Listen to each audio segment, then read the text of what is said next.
হে guys, good morning. আজকে Sunday, ভাবলাম তোমাদের সাথে সারাটা দিনের কিছু কিছু মুহূর্ত শেয়ার করি। ছুটির দিনে মনটা এমনিই আনন্দে থাকে, আর সব থেকে ভালো লাগে হচ্ছে সকালটা। মোবাইলের অ্যালার্মটাও বাজে না, ঘুম থেকে ওঠারও কোনো তাড়া নেই, না ব্রেকফাস্ট বা লাঞ্চ বানানোর কোনো তাড়াহুড়ো। আমার চাটা করলাম, বরে কিন্তু সকাল সকাল চা খেয়ে বাজারও কমপ্লিট হয়ে গেছে। আজকে বাড়িতে আবার একজন বড় অতিথি এসছে, চলো তোমাদের নিয়ে যাই। এই যে আমার বড় অতিথি সকাল সকাল এসে পিপার সাথে চিল করছে। এসেই মনে হচ্ছে আমার ড্রেসিং টেবিলে হামলা হয়ে গেছে। কি হচ্ছে? ব্রেকফাস্ট হবে। তুমি ঠোঁটে কি পড়ছো? আর কি কেনা পড়ে? তারপরে আর তুমি এগুলো কি এনেছো তুমি?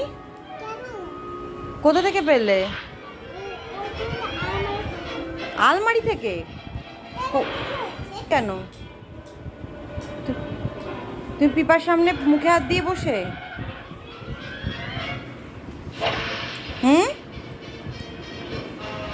আমার আলমারিতে হামলা করে এখন মন দিয়ে টম এন্ড জেরি দেখছে। কিভাবে বসে আছো তুমি?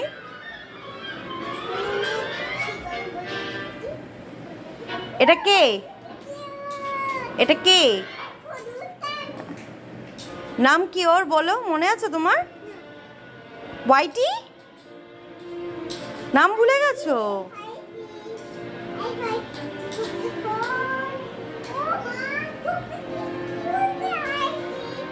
পাগলিটাকে নিয়ে চলে এলাম।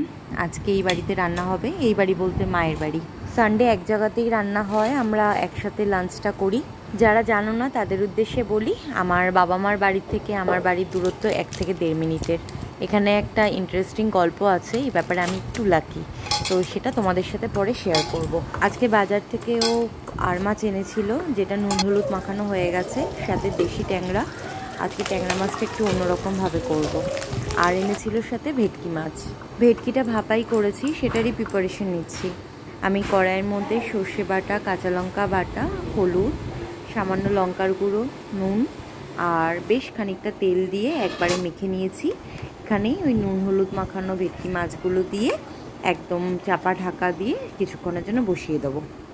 মশলাটাকে ভালোভাবে মাখিয়ে আমি একটা একটা করে মাছ সাজিয়ে দিয়েছি, আর ওপর দিয়ে বাটি ধোয়া একটু জল দিয়ে দিয়েছি, আর সামান্য একটু সর্ষের তেল আর কটা কাঁচা লঙ্কা দিয়ে এটা চাপা ঢাকা দিয়েছি।